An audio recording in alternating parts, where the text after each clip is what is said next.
धौलपुर दिन भर बुलेटिन के प्रायोजक हैं कलाम कोचिंग क्लासेस, जहां सभी प्रतियोगी परीक्षाओं की तैयारी अनुभवी शिक्षकों द्वारा शांत वातावरण में कराई जाती है, जिसका पता है Rajakheda bypass, GT road, Dholpur.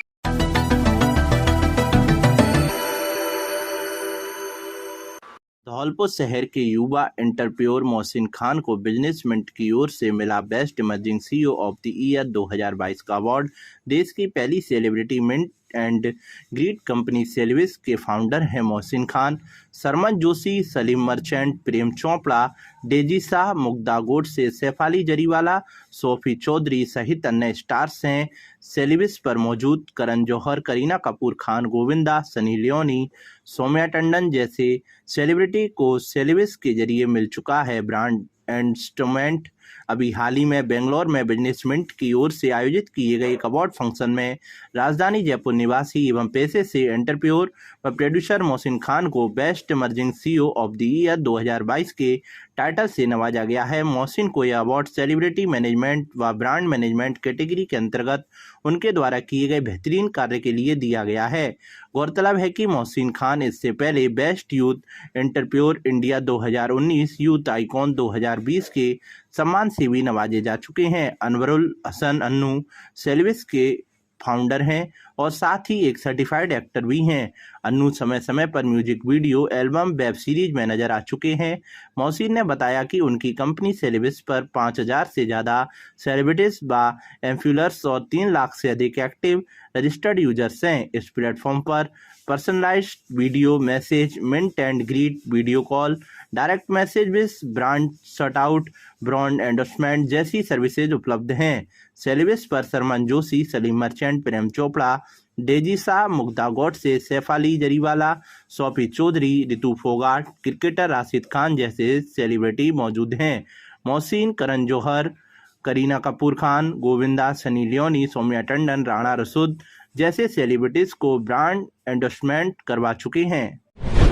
Dholpur जिले में टाइगर सेंचुरी को लेकर बीजेपी और कांग्रेस के नेता एक दूसरे पर जुबानी हमले कर रहे हैं। रविवार को सर्किट हाउस में बयान के पूर्व विधायक अतर सिंह गुर्जर एवं बाड़ी के पूर्व विधायक जसवंत सिंह गुर्जर ने टाइगर सेंचुरी को लेकर राज्य सरकार पर जुबानी हमला बोला है, जिसका जवाब देते हुए कांग्रेस के विधायक गिरिराज सिंह मलिंगा ने आरोपों को निराधार बताया है। रविवार को टाइगर सेंचुरी को लेकर बयान के पूर्व विधायक अतर सिंह गुर्जर व बाड़ी के बीजेपी के पूर्व विधायक जसवंत सिंह गुर्जर ने प्रेस वार्ता कर कहा कि राज्य सरकार ने सवाई माधोपुर से लेकर धौलपुर के डांग क्षेत्र में टाइगर सेंचुरी एरिया घोषित किया है, जिसके कारण धौलपुर, बाड़ी और सरमुद्रा क्षेत्र के 30 से 40 गांव उजड़ जाएंगे। उन्होंने कहा, डांग क्षेत्र में अधिकांश गुर्जर समाज की आबादी रहती है। किसानों ने जब से यह बात सुनी है जमीन का अधिग्रहण किया जाएगा, तब से उनकी नींद आंखों से ओझल हो चुकी है। पूर्व विधायक जसवंत सिंह गुर्जर ने कहा कि राज्य सरकार को उचित मुआवजा और जमीन किसानों के लिए सुनिश्चित करनी चाहिए, उसके बाद टाइगर सेंचुरी स्थापित होनी चाहिए। उन्होंने सरकार को चेतावनी देते हुए कहा है कि अगर किसानों के साथ बर्बरता की गई तो गुर्जर समाज उग्र आंदोलन करने के लिए मजबूर हो जाएगा। कांग्रेसी एमएलए मलिंगा ने किया पलटवार, बोले सरकार देगी उचित मुआवजा और जमीन। पूर्व विधायक अतर सिंह गुर्जर एवं जसवंत सिंह गुर्जर के आरोपों का जवाब देते हुए बाड़ी विधानसभा क्षेत्र के कांग्रेसी विधायक गिरिराज सिंह मलिंगा ने कहा कि बीजेपी के पूर्व विधायक जसवंत सिंह गुर्जर को कोई जानकारी नहीं है। उन्होंने कहा, राज्य सरकार प्रत्येक परिवार के एक व्यक्ति को 15 लाख रुपए देगी। उन्होंने कहा, यह भी बात नहीं है कि गांव खाली किए जाएंगे। इसके अलावा किसी की आयु 18 साल हो चुकी है, उसको राज्य सरकार विस्थापित करने के लिए 6.25 बीघा जमीन देगी। उन्होंने पलटवार करते हुए कहा, पूर्व विधायक जसवंत सिंह गुर्जर को नॉलेज नहीं है, सिर्फ राजनीति चमकाने के लिए बयानबाजी कर रहे हैं। उन्होंने कहा, सिर्फ लोगों को भड़काने का काम किया जा रहा है। उन्होंने तंज कसते हुए कहा, आंदोलन की धमकी देने वाले पहले भी गुर्जर आंदोलन से दूर रहे हैं।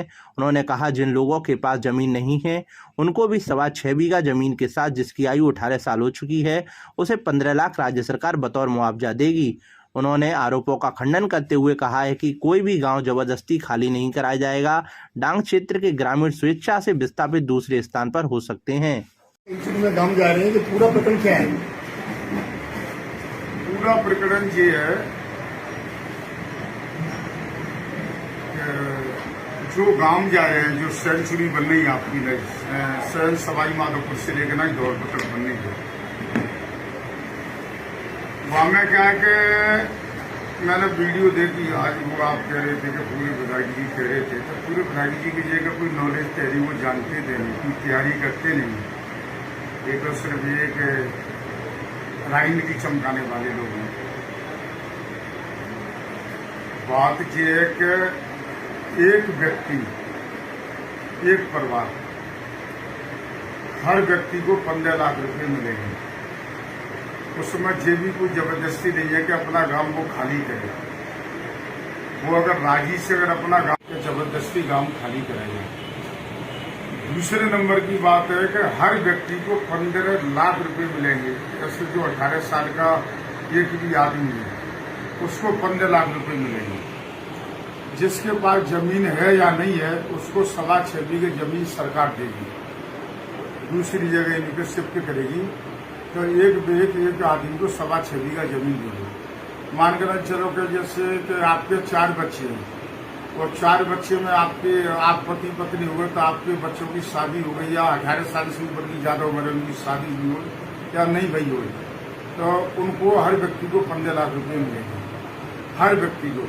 और 18 साल से कम उम्र के उनको नहीं मिलेगा पैसे। तो अगर एक परिवार में मान कर नहीं चलो कि किसी के 4 बच्चे हैं और 4 बच्चे वो 18 साल से ऊपर की उम्र के हो गए, तो उनको तो 60 लाख रुपए मिल गए और 15 लाख रुपए उनको दोनों को मिल गए, तो 75 लाख रुपए एक परिवार के हो गए। और इसके अलावा 6.25 बीघा एक परिवार को जमीन मिलेगी। 18 साल से ऊपर की उम्र है उसको 6.25 बीघा उनको जमीन मिलेगी एक व्यक्ति को। ये पूरा उसका प्रकरण है जो उसको नियम है और जो पूरे इसी हिसाब से उनको मुआवजा मिलेगा। और किसी के पास जमीन डांग में है या नहीं है, वो किसी के पास अगर जिससे ज्यादा जमीन है, किसी के पास 6.25 बीघा से ज्यादा जमीन है, किसी के पास 20 बीघा जमीन है, किसी के पास 10 बीघा जमीन है, तो वो सिर्फ एक व्यक्ति को 6.25 बीघा ही जमीन देंगे।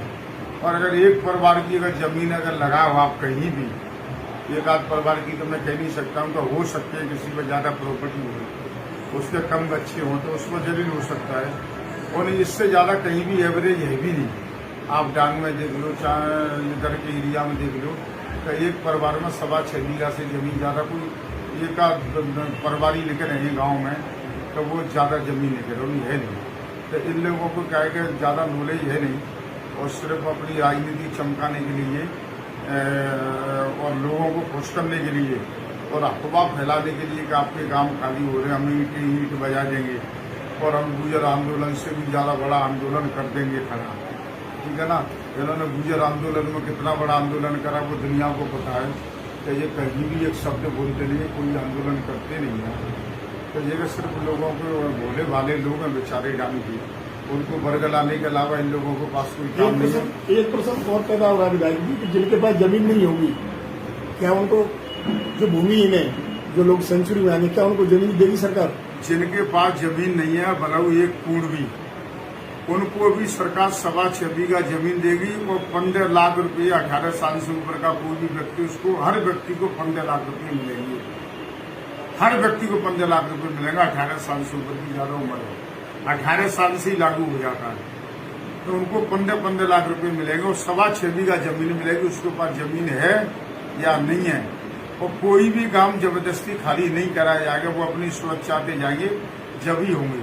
अभी आपके सरसका में कितने दिन हो गए बने हुए, 2-3 गांव शिफ्ट हो पाएंगे। मैं आपको बताऊं, जो व्यक्ति राजी से जाएगा, सुरक्षा पे जाएगा, उसके काज ये है कि जबरदस्ती नहीं है कि कोई जबरदस्ती हो नहीं कि गांव खाली कराए जाएंगे। ऐसा कोई प्रावधान नहीं है, कहीं भी नहीं है, अभी कहीं भी नहीं हुए।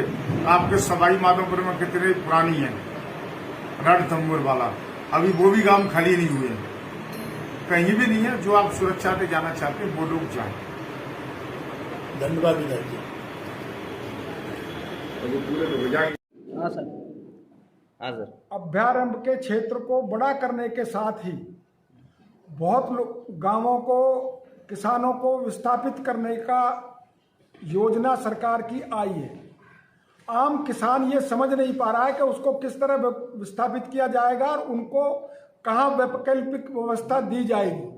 आज हम सब लोग बैठ करके ये बात कर रहे हैं कि जिन किसानों को विस्थापित किया जा रहा है उनको पहले उचित वैकल्पिक व्यवस्था दे करके, उनको एक प्रपोजल दे करके उनके संख्याओं को दूर किया जाए कि उनको बेहतर जगह दी जाएगी।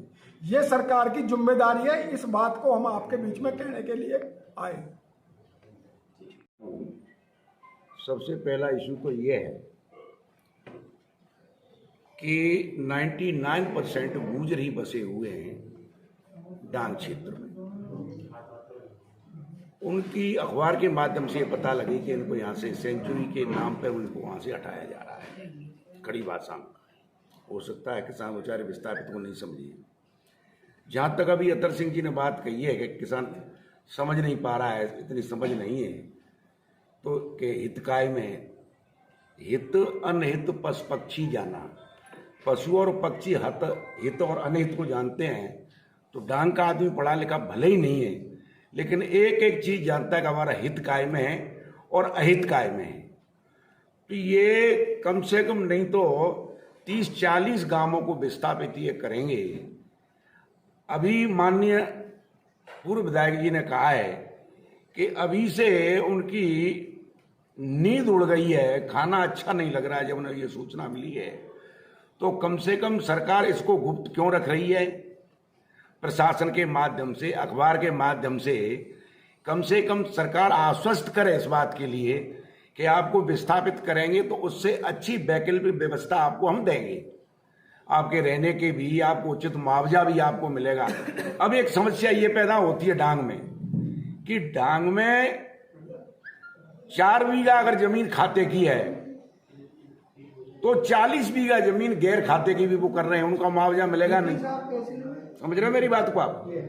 40 बीघा जमीन को 100 वर्षों से उसे कर रहे हैं, आबाद कर रहे हैं, फसल ले रहे हैं, पेनल्टी 90B की भर रहे हैं।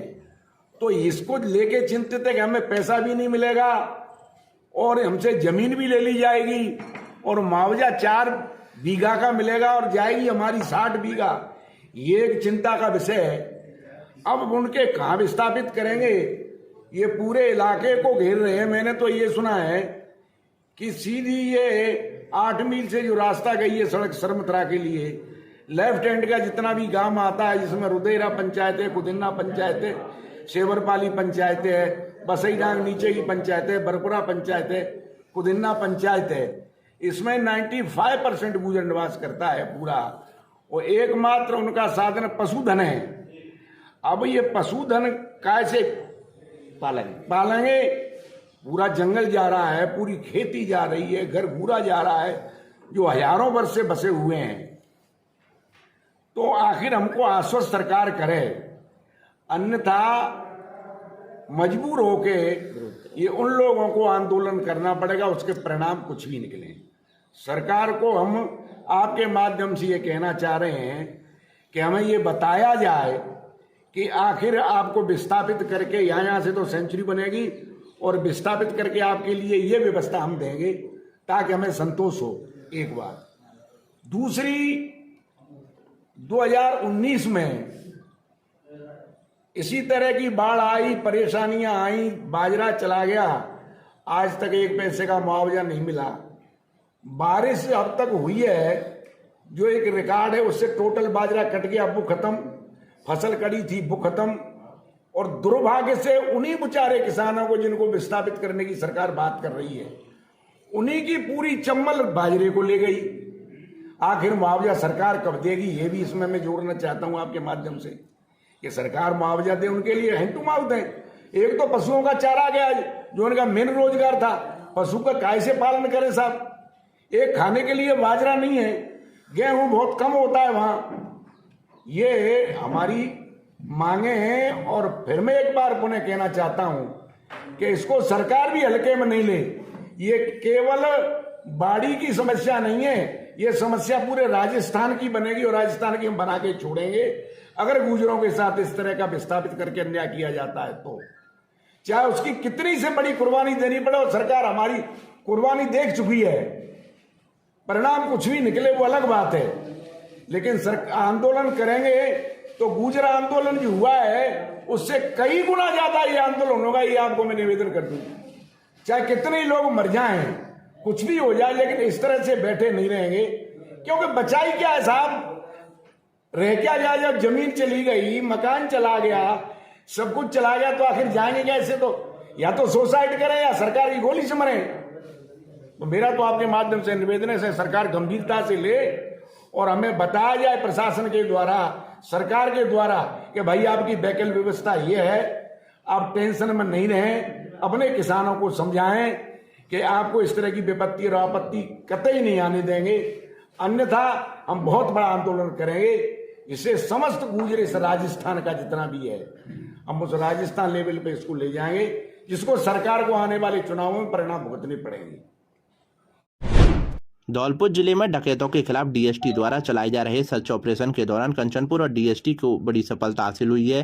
कंचनपुर थाना क्षेत्र में मोहन काड्डा लालौनी गांव के पास पुलिस को अवैध हथियारों के जाखिरी के साथ 2 युवक मिल गए, जिनके पास हथियारों के लाइसेंस न होने पर पुलिस ने उन्हें गिरफ्तार कर लिया। कंचनपुर थाना प्रभारी हेमराज शर्मा और डीएसटी टीम प्रभारी अजीत सिंह के नेतृत्व में हुई कार्रवाई को लेकर थाना प्रभारी ने बताया कि शनिवार को डीएसटी टीम के हेड कांस्टेबल योगेश तिवारी को मुखबिर से सूचना मिली थी कि मोहन काड्डा गाँव के पास 2 युवक अवैध हथियारों के साथ बैठे हुए हैं, जिसकी सूचना पर पुलिस ने सर्च ऑपरेशन चलाकर दोनों आरोपियों को गिरफ्तार कर लिया। थाना प्रभारी ने बताया कि गिरफ्तार किए गए आरोपी के सपुत्र मोहन सिंह के पास से पुलिस ने एक 315 बोर की 55 राइफल और 10 जिंदा कारतूस बरामद किए हैं। वहीं पुलिस ने दूसरे आरोपी अतर सिंह पुत्र उदयभान निवासी भरतपुर के पास से 32 बोर की हैंडमेड पिस्टल और 4 जिंदा कारतूस बरामद किए हैं। कंचनपुर और डीएसटी पुलिस द्वारा की गई कार्रवाई में गिरफ्तार किए गए दोनों आरोपियों से अवैध हथियारों के लाइसेंस न होने के बाद उन्हें आर्म्स एक्ट के मामले में गिरफ्तार किया गया है, जिनसे अवैध हथियारों की खरीद प्रकोष्ठ को लेकर पूछताछ की जा रही है।